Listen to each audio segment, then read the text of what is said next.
So for stress, one thing that I think I'm not sure if it was from this paper or another paper of yours, but and you sort of you did mention it's an exported error signal.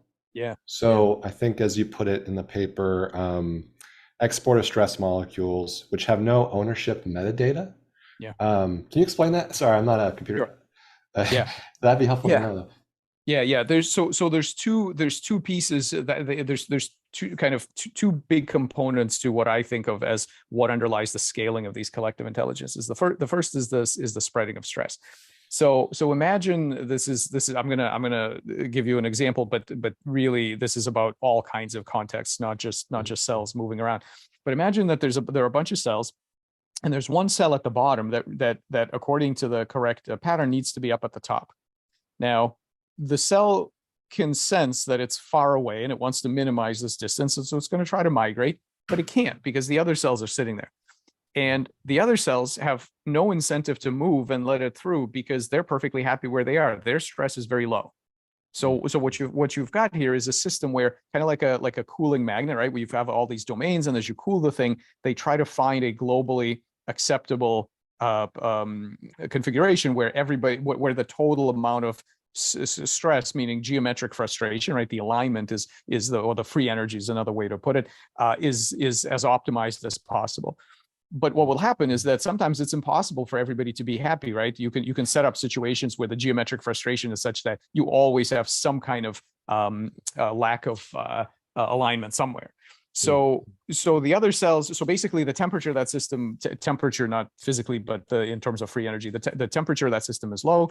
The other cells are happy; they're not going anywhere. The barrier to get them to move is very high because if they move, they become less happy. So now you get a problem. So now why? What can evolution do about this? Well, one thing you can do is the molecule that and of course the level of stress. How do we know when something is stressed out? Well, there are markers. So there are specific molecules that are used as a physical implementation of stress. So heat shock proteins, then other markers that are like, this is my level of stress, right? And then there's hormones and whatnot.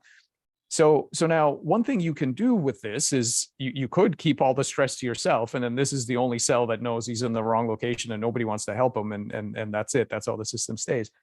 Or you could be a little bit leaky. So if you're a little bit leaky and you're letting some of those stress molecules propagate to your neighbors, then something interesting happens. They become less happy. Now, why are they less happy? Well, they don't know, because stress is stress. The molecule itself, that's that metadata I was talking about. That molecule doesn't by itself tell you what the problem is. It just says something's wrong, right? And so what that means is that the cells in its vicinity, the temperature starts to rise. They get a little bit more plastic, and this actually there are a variety of systems where, for example, I just saw a beautiful talk a week ago by somebody who studies in Drosophila, like literally cells that are in the wrong location. They make the cells around them physically more fluid. They literally get a little more plastic, and when they get a little more plastic, they're more willing to let other things happen. For example, that cell is now going to be able to get through them. And again, I realize this is an example that's very kind of physical, but the same Sure. idea in all sorts of spaces. By what you're doing by spreading that stress specifically in a way that looks like all of the other agents' stress, is you are making your problems be their problems. It's a way to get alignment. It's a way to get coordination towards a common goal. It's a way to get this kind of unification, this kind of unity that's needed for a complex multi-component system to achieve larger goals. So that's one thing, the spreading of stress to get, and notice something interesting. It doesn't require altruism, it creates altruism. These Right. other cells are not helping you out because they want you to feel better. They want to feel better, and the best way for them to feel better is for you to stop stressing everybody out. That's a real kind of a simple way to put it, but that's actually the dynamic that happens. Is it's not that they're there to help you, it's that the system is set up in such a way that lowering the overall stress requires them to act in a way that lowers your stress.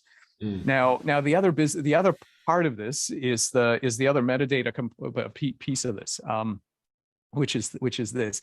One of the things we study in this kind of scaling up is this notion of this notion of communication via gap junctions. Now, what are gap junctions? Gap junctions are these little proteins that form like a submarine hatch kind of thing that in the like a little aqueous pore that can open and close in the cell membrane. And when two cells are next to each other, they can dock. Those gap junctions can dock. And then what happens is that small molecules, and these are we're not talking proteins, but like very small molecules signaling the current and so on, can go from one to the other. Now, I've made the claim before that these gap junctions are kind of magic in terms of this cognitive scaling, and here's one reason why. And they're not the only thing. They're not the only way to do this, but I think evolution exploits them heavily.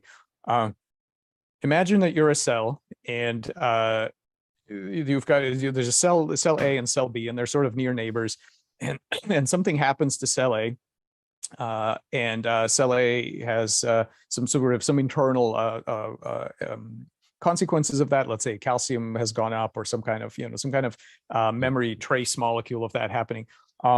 And what it can do is it can send a signal over to cell B. Now, the typical way that these signals work is that there's a secreted molecule of some sort. It goes out from the cell surface. It lands on the cell surface of cell B. There's a receptor up there, grabs the binds to the receptor, and now cell B. Now, here's the thing with that kind of communication. It's very easy for cell B to know that information did not originate internally, that came from outside. And with information that comes from outside, you have to be very cautious with it, because that could be a parasite trying to hack you. It could be somebody else trying to, so basically, once you know that it comes from the outside, you are free to ignore it. You are free to respond to it. You may let it alter your model of what's going on in the world. In other words, you may learn from it, or you may not. You got all those options. But one thing you know very clearly is which information is yours. That's all the stuff inside of you, and what's coming from the outside. Now, imagine what happens with gap junctions. Now, cell A and B are now linked by gap junctions. Something happens to cell A that generates a memory trace, let's say a calcium spike, a calcium train of some sort, that propagates through the gap junction, lands in cell B. Now, what's cool about this is that calcium spike, or whatever it was, doesn't have any metadata on it that says where it came from. Whatever that signal is, it is what it is. And so when cell B gets it, it comes directly into its internal milieu. It appears inside, right? These gap junctions basically sort of make a connection that lets the two internal environments largely communicate. And what that does is provide a memory wipe in the following way, an identity wipe in the following, for memory in the following way. The memories that you now receive through those gap junctions, the traces of various events, you don't know, as cell B, you don't know that they're not yours. There's nothing, they are just like the rest of the memories you have. So what it does is it's a kind of mind meld. It means that it's now very difficult for that system to say whose memory belongs to whom. Was I the one that got poked and now I have this calcium signal, or not? Well, you can't even do that calculus, because you are so connected to the cell A and B are so connected. They're now one system with respect to the memories they have. So now this is a great scaling, because it means that you can now you now have a larger computational capacity, because now there's more networks and more states. You have a bigger spatial area that you're sensitive to. You can take bigger actions. You can start to exert biomechanical forces as a cell sheet, so you can do stresses and tensions that are hard for individual cells to have on that scale. And you can so that mind meld is another way to scale to a higher level system, because as long as the individuals can maintain I'm me and you're you, then there's capacity for cheating and for defections in the game theory sense, and all kinds of calculus about, well, what's good for me versus what's good for the system. Once you have this kind of mind meld, all of that largely goes away. You can't defect against the cell that's gap junction to you, but you can't poison it, because it'll come back to you immediately. It scales up cooperation, it scales up computational ability, and it scales up the goals that the system is able to pursue.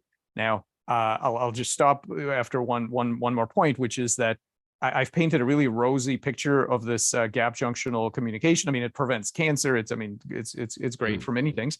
Mm-hmm. But one thing that people often ask, and I want to come right out and sort of say this, is people often say, well, that's tremendous. So in a scale freeway, let's all board ourselves together into this giant collective, and we'll wipe our individual identities, and that will be just fantastic, right? And I want to be very clear that that is not what I'm saying. I actually think that works out very poorly. What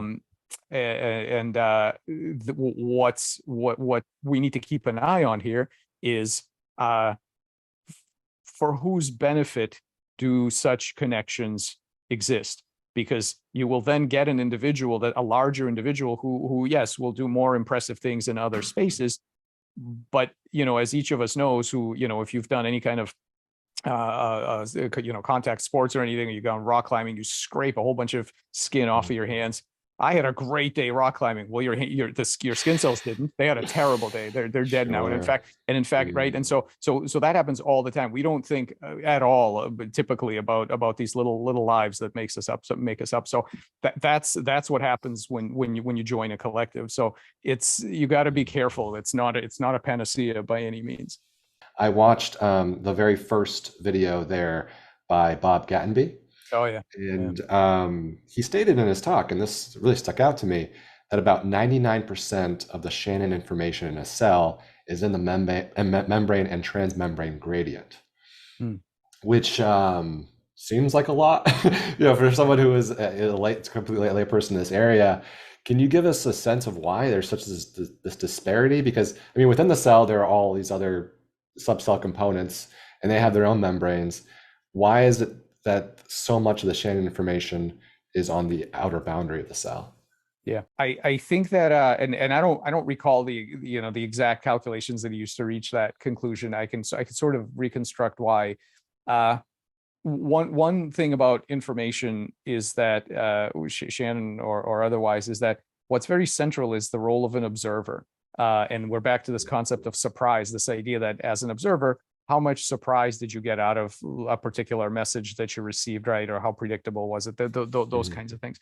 And so I could imagine some kind of an observer in the cell that would get way more information from the things that are going inside versus the membrane. But I think what Bob was talking about is the fact that when cells interact with each other, so this kind of multicellular context, there's an interface by which they communicate and control each other. So cells are hacking each other all the time. And that interface is the cell membrane. And not just because physically that's what's on the outside, but it's because in that cell membrane are a lot of the interesting, so biochemical, of course, bioelectrical, because that's where all the ion channels are, and biomechanical, because that's how you're going to exert stress forces on things.